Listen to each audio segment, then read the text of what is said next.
अखाड़ा परिषद के सदर महंत नरेंद्र गिरी को भू समाधि दी गई। महंत नरेंद्र गिरी की पुरस्कार खुदकुशी के तीसरे दिन आज उनकी लाश को भू समाधि दे दी गई। नरेंद्र गिरी की वसीयत के मुताबिक उनको बागंबरी मठ में दफनाया गया। महंत नरेंद्र गिरी का ताल्लुक निरंजनी अखाड़े से था। निरंजनी अखाड़े की मजहबी रिवायात के मुताबिक उनकी लाश को भू समाधि दी गई। सख्त सिक्योरिटी के दरमियान आज सुबह महंत गिरी की लाश का पोस्टमार्टम कराया गया। पोस्टमार्टम के बाद उनकी शव यात्रा निकाली गई। अखाड़ा परिषद से ताल्लुक रखने वाले 13 अखाड़ों के हजारों साधु संत शव यात्रा में शामिल हुए। इसके अलावा बड़ी तादाद में अकीदतमंदों ने भी शव यात्रा में शिरकत की। महंत नरेंद्र गिरी की शव यात्रा शहर के मुख्तलिफ इलाकों से गुजारी गई। इस मौके पर मकामी लोगों ने नरेंद्र गिरी की शव यात्रा पर फूलों की बारिश की और उनका आखिरी दीदार किया। अखाड़ा परिषद के साधु संतों ने महंत नरेंद्र गिरी को खिराज अकीदत पेश करते हुए कहा कि महंत नरेंद्र गिरी ने अपनी 15 साला मुद्दते कार में अखाड़ा परिषद की तरक्की और साधु संतों के मसाइल को हल करने में अपनी अनथक कोशिशें की। उनके अचानक गुजर जाने से संत समाज में एक खला पैदा हो गया है। के महायोद्धा थे महाराज जी ने अपने समय में बहुत ही काम किया। बड़ा पुरुषार्थी थे, मेहनती थे। उनका निर्मल मन था। जो हुआ बड़ा ही दुखपूर्वक है। सभी जनमानस दुषी है हमारे देश में। संत महात्मा जनमानस जितने भी हैं महाराज जी के बड़े भक्त थे। महाराज जी ने बहुत काम किया। उन्होंने मठ या देख करके हम लोगों को इतना प्रसन्नता हो रहा है कि उन्होंने सारा जीवन मठ के लिए, समाज के लिए, संतों के लिए और गौ के लिए और विद्यार्थियों के लिए उन्होंने दिया है। आज बहुत बड़ा दुख है हम लोगों को। जो भी हुआ ईश्वरीय विधान से ये बहुत ही दुखदायी पूर्वक हुआ है। महंत नरेंद्र गिरी के करीबी साथी और अखाड़ा परिषद के सीनियर रुकन महामंडलेश्वर स्वामी कैलाशानंद ने महंत नरेंद्र गिरी की खुदकुशी को कत्ल करार दिया है। महंत नरेंद्र गिरी के आखिरी रसूमात में शिरकत करने आए स्वामी कैलाशानंद ने मीडिया से बात करते हुए ये बात कही। स्वामी कैलाशानंद ने महंत नरेंद्र गिरी के सुसाइड नोट पर भी संगीन सवाल उठाए हैं। उन्होंने कहा कि जब तक सुसाइड नोट की फॉरेंसिक जांच नहीं हो जाती उस वक्त तक साधु संत इस सुसाइड नोट को नहीं मानेंगे। उन्होंने कहा कि पूरे मामले को देखने से पता चलता है कि महंत नरेंद्र गिरी को कत्ल किया गया है। स्वामी कैलाशानंद का कहना था कि संत समाज उस वक्त तक मुतमईन नहीं होगा जब तक कि महंत नरेंद्र गिरी की मौत की सच्चाई सामने नहीं आ जाती। नोट जब तक इसकी फॉरेंसिक जांच सही निकल करके ना आ जाए, हम लोगों को संतुष्टि न मिल जाए, तब तक हम संतुष्ट नहीं होंगे, संतुष्ट नहीं हैं। और हम इसकी फॉरेंसिक जांच चाहते हैं, फॉरेंसिक जांच देखना चाहते हैं। तभी मुझे लगेगा कि ये कहीं न कहीं उनकी लिखी हुई थी। नहीं तो उनकी लिखी हुई सुसाइड लेटर देख के क्या देखा, क्या समझा? नहीं, उनके द्वारा लिखा गया। लग रहा है कि ये सुसाइड है कि नहीं, सुसाइड नहीं, ये साजिश है। आप पूरी तरीके से इस मान रहे हैं कि बिल्कुल ये साजिश है और सुसाइड नोट नहीं है। मतलब क्या उनकी हत्या की गई है? बिल्कुल उनकी हत्या की गई है। इसमें कौन कौन लोग हैं वो जांच के बाद सामने आए। महंत नरेंद्र गिरी की मौत के बाद हर कोई दुखी है। आज अलीगढ़ में अचल ताल के कदीम गुलहराज महाराज मंदिर के सेवक और हिंदू युवा वाहिनी के विभाग प्रभारी महंत योगी कौशलनाथ ने अखाड़ा परिषद के सदर नरेंद्र गिरी की मौत पर अफसोस का इजहार करते हुए इस पूरे मामले की सीबीआई जांच कराए जाने का मुतालबा किया। उन्होंने कहा कि महंत नरेंद्र गिरी जी कोई आम इंसान नहीं थे, बल्कि सभी लोगों की अकीदत उनसे जुड़ी हुई थी। ऐसे में इनकी मौत का सच सामने आना चाहिए। नाम था बागंबरी गद्दी के पिताजी ईश्वर हैं, प्रयागराज लेटे हुए हनुमान जी के महंत हैं, तो तमाम गद्दियों के महंत हैं। तो निश्चित रूप से कोई ना कोई इतना बड़ा उनके मस्तिष्क पर आघात हुआ है, जिस कारण से अगर उन्होंने आत्महत्या भी की है तो कोई बहुत बड़ा आघात उनको हुआ है या जो भी है इसका पता लगना चाहिए। सीबीआई जांच बैठनी चाहिए क्योंकि बहुत लाखों लोगों की भावना से जुड़ा हुआ मुद्दा है। तो निश्चित रूप से इसकी जांच होनी चाहिए और जो सच्चाई है सभी भक्तों को और सभी जनमानस को वो पता होनी चाहिए। तो वहीं नरेंद्र गिरी खुदकुशी मामले की कलीदी मुलजिम आनंद गिरी और पुजारी आद्य तिवारी को 14 दिनों की अदालती तहवील में जेल में भेज दिया गया है। पुलिस ने आनंद गिरी और आद्य तिवारी से 2 दिनों तक पूछताछ की।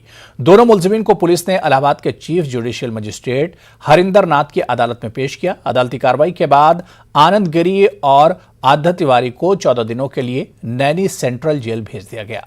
वाजह है कि महंत नरेंद्र गिरी ने अपने सुसाइड नोट में आनंद गिरी और आदत तिवारी को अपनी मौत का जिम्मेदार ठहराया था। गिरी महाराज जिन्होंने सुसाइड किया था, उनके सुसाइडल नोट में आनंद गिरी और आदित्य तिवारी का नाम उसमें आया था, जिसके आधार पर उनके खिलाफ नामजद FIR की गई थी। इसमें आज पुलिस ने गिरफ्तार करके इन दोनों को CGM हरेंद्र नाथ की कोर्ट में पेश किया था और 14 दिन की न्यायिक अभिरक्षा में भेजे जाने की मांग की थी, जिसको स्वीकार करते हुए CGM ने 14 दिन की जुडिशियल कस्टडी यानी न्यायिक हिरासत में नैनी केंद्रीय कारागार जेल जो कि प्रयागराज में है उसमें भेज दिया है। बकिया अगर फर्दर विवेचना में या पुलिस रिमांड की आवश्यकता होगी तो उसके लिए विवेचक को दरखास्त देनी पड़ेगी कोर्ट में, जिसमें दोनों पक्षों की सुनवाई के बाद ही उसमें कोई कार्रवाई होगी। फिलहाल 14 दिन के लिए दोनों लोगों को न्यायिक हिरासत में नैनी कारागार भेज दिया गया है। आगे बढ़ेंगे। उत्तर प्रदेश ATS ने मारूफ आलिम दीन मौलाना कलीम सिद्दीकी को तब्दीली मजहब के इल्जाम में मेरठ से गिरफ्तार किया है। यूपी के ADG law and order Prashant Kumar ने प्रेस कॉन्फ्रेंस करते हुए ये जानकारी दी। ADG के मुताबिक मुजफ्फरनगर के फुलत गांव से ताल्लुक रखने वाले मौलाना कलीम सिद्दीकी के मुबैना तौर पर उमर गौतम से रवाबित थे।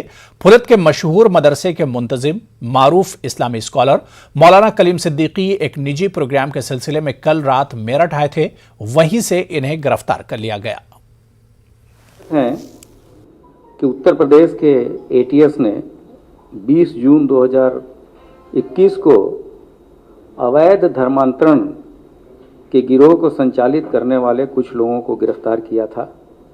ATS उत्तर प्रदेश ने इलेक्ट्रॉनिक और ग्राउंड सर्विलांस के साथ साथ सुदृढ़ सूचना तंत्र सक्रिय कर आसूचना को पुष्ट किया तो यह तथ्य प्रकाश में आया कि मौलाना कलीम सिद्दीकी जो कि फुलत का रहने वाला है द्वारा एक जामिया। कांग्रेस लीडर राशिद अल्वी ने तब्दीली मजहब के इल्जाम में गिरफ्तार मौलाना कलीम सिद्दीकी का दिफा किया है। राशिद अल्वी ने इल्जाम लगाया कि उत्तर प्रदेश पुलिस को ईमानदारी के साथ काम करने नहीं दिया जा रहा है। ATS ने मेरठ से एक मौलाना साहब को गिरफ्तार किया है और उन पे आरोप है कि वो जबरदस्ती गैर कानूनी तौर से धर्मांतरण करा रहे थे। बज़ाहिर ये नाकाबिल यकीन है। अगर किसी ने शिकायत की है कि उसको जबरदस्ती उसका मजहब तब्दील किया जा रहा था तो मेरी समझ में आता है निश्चित तौर से गिरफ्तारी होनी चाहिए। लेकिन अगर किसी ने शिकायत नहीं की और सो मोटो ATS गिरफ्तार करती है तब इस पर यकीन नहीं किया जा सकता है। उत्तर प्रदेश की मौजूदा सरकार और प्रशासन पुलिस पे दबाव बनाए रहता है। राजनीतिक फायदों के लिए इस तरीके के कदम उठाए जाते हैं।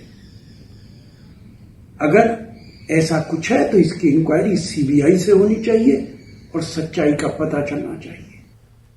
तो वहीं समाजवादी पार्टी के रुकने पार्लियामेंट शफीकुर रहमान बर्क ने भी मौलाना कलीम सिद्दीकी की गिरफ्तारी की मजम्मत की है। उन्होंने मौलाना की गिरफ्तारी पर रद्द-ए-अमल जाहिर करते हुए कहा कि यूपी में योगी हुकूमत मुसलमानों को हरासा करने का काम कर रही है। धर्मांतरण के आरोप में गिरफ्तार किया है न, तो ये तो गलत किया जा रहा है। देखिए गलत किया है और गलत किया जा रहा है। ये तो BJP गवर्नमेंट सिवाय यानी मुसलमानों को घेरने के, मुसलमानों को नुकसान पहुंचाने के दूसरा कोई काम नहीं है उन्हें। दिल्ली अक़लियती कमीशन के साबिक चेयरमैन जफर सलाम खान ने मौलाना कलीम सिद्दीकी की गिरफ्तारी को सियासी दांवपेच करार दिया। उन्होंने कहा कि मुल्क के आइन के मुताबिक तमाम लोगों को अपने मजहब पर अमल पैरा होने और उसकी तालीमात को आम करने का हक है। उन्होंने मौलाना पर जो तब्दीली मजहब के इल्जामात लगाए गए हैं वो सरासर गलत हैं, सच्चाई नहीं है।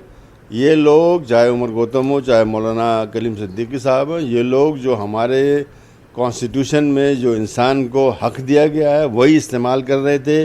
वो हक ये है कि आप किसी भी मज़हब को मान सकते हैं, अगर मानते हैं तो उसका प्रचार भी कर सकते हैं और ना चाहें तो न भी मान सकते हैं। सब चीज़ का अख्तियार दिया गया है, उसी का इस्तेमाल कर रहे थे। अब वो कुछ लोगों को पसंद नहीं आता है, उसका क्या इलाज है उसका। लेकिन अब ये लोग जिनको पसंद नहीं आता है वो उसको बहुत ही गलत शक्ल देते हैं कि वो पैसा का इस्तेमाल करे। पैसा है कहाँ इनके पास, कहाँ उमर गौतम का पैसा है या कलीम सिद्दीकी के पास पैसा है? कुछ नहीं। कौन देने वाला है? कोई नहीं देने वाला। आज के ज़माने में न सऊदी अरब, न गल्फ़, न कोई कतर, कोई भी इस काम के लिए पैसा नहीं देने वाला है। ये बिल्कुल बेकार की बात है। ये सिर्फ दावा है और दावे को जो जा कर के अदालत में पूरी तरह से ये नाकाम होगा, ये लोग निकलेंगे। लेकिन जिन्होंने ये इल्ज़ाम लगाया उन पर कुछ भी सज़ा नहीं होगी और इनको कोई कंपनसेशन नहीं दिया जाएगा कि भाई 10 साल, 12 साल, 15 साल इनकी ज़िंदगी के ज़ाय हो गए, कोई कंपनसेशन नहीं मिलेगा। तो ये तो खेल है।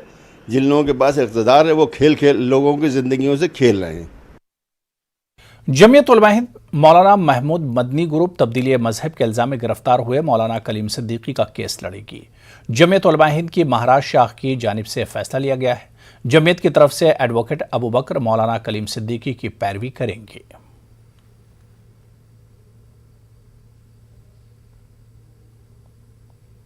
आगे बढ़ेंगे। अलीगढ़ के गांव नगला में एक दलित लड़की की इज्तिमाई आबरूरेजी के बाद कत्ल किए जाने के मामले को 14 रोज गुजर जाने के बाद भी इंसाफ नहीं मिल सका। मुतासरा अहल खाना गुज़िश्ता 3 रोज से अलीगढ़ के अंबेडकर पार्क में इंसाफ के लिए धरना दे रहे हैं, लेकिन कहीं कोई सुनवाई नहीं हो रही। इनका इल्जाम है कि जिला इंतजामिया इस पूरे मामले को दबाना चाहता है। आज धरने पर बहुजन समाज पार्टी के जिम्मेदारान पहुंचे और इंसाफ का मुतालबा किया। वहीं मुतासरा अफराद ने कहा कि आज मुल्क में जंगल राज है। सामाजिक लोग हैं और 8-9 के बीच में एक घटना हुई थी नंगला रंजीता में। नंगला रंजीता में जो घटना हुई थी, एक दलित बेटी हैं जो संतोषी जाटव हैं, जिनका गैंगरेप करने के बाद उनकी हत्या कर दी गई और लगभग आज 14वां दिन है। 14वें दिन किसी भी प्रकार का शासन प्रशासन द्वारा कोई भी न्याय नहीं दिया जा रहा और सिर्फ आश्वासन पर आश्वासन दिया जा रहा है। इसलिए पीड़ित परिवार उन्हें न्याय मांगने के लिए यहाँ पर बैठा हुआ है। ये मांग है कि ये जो घटना है इसमें पीड़ितों को तुरंत गिरफ्तार किया जाए और उचित मुआवजा जो सरकार के माध्यम से ऐसी घटनाओं में दिया जाता है वो उचित मुआवजा जो पीड़ित परिवार को दिया जाए और दोषियों को सख्त से सख्त कार्रवाई करके उनको जेल भेजा जाए। न्याय के लिए बैठे। क्या हुआ? बेटी की हत्या कर दी है। क्या चाहती है? न्याय चाहिए। कब से बैठे? आप 3 दिन हो गए। कोई आया बात करने? कोई नहीं। सीओ साहब आई, आश्वासन दे के चली गई इस रात। उत्तर प्रदेश हुकूमत के 4.5 साल मुकम्मल हो चुके हैं। ऐसे में अरकान असेंबली को भी अपने किए गए तरक्याती काम याद आ रहे हैं और वो इन्हें अवाम तक पहुंचाना चाहते हैं ताकि अवाम इन पर भरोसा कर सकें। आज अलीगढ़ कोल हल्के से रुकन असेंबली अनिल पराशर ने एक प्रेस कॉन्फ्रेंस करते हुए अपने हल्के में कराए गए तरक्याती कामों से मीडिया को वाकिफ कराया। आप सबके आशीर्वाद से मोदी जी को नेतृत्व मिला इस देश का और उसके बाद प्रदेश की जनता ने योगी जी को नेतृत्व दिया 2017 में। और जो हमारा मूलभूत नारा है सबका साथ, सबका विकास, सबका विश्वास, उस नारे को हमने जमीन पर उतारने का काम किया है और जिसके अंतर्गत मैं समझता हूँ माननीय मोदी जी के आशीर्वाद से योगी जी के प्रदेश के नेतृत्व में हजारों करोड़ रुपए के काम इस कोल विधानसभा के अंतर्गत हुए हैं। आगे बढ़ेंगे। कानपुर के चक्रपुर मंडी में तजावुजात हटाओ मुहिम के बाद कुछ होलसेल कारोबारियों ने मंडी चेक पोस्ट ऑफिस में हंगामा किया। कुछ ताजिरों ने पुलिस और मंडी के अफसरों के साथ तल्ख कलामी की।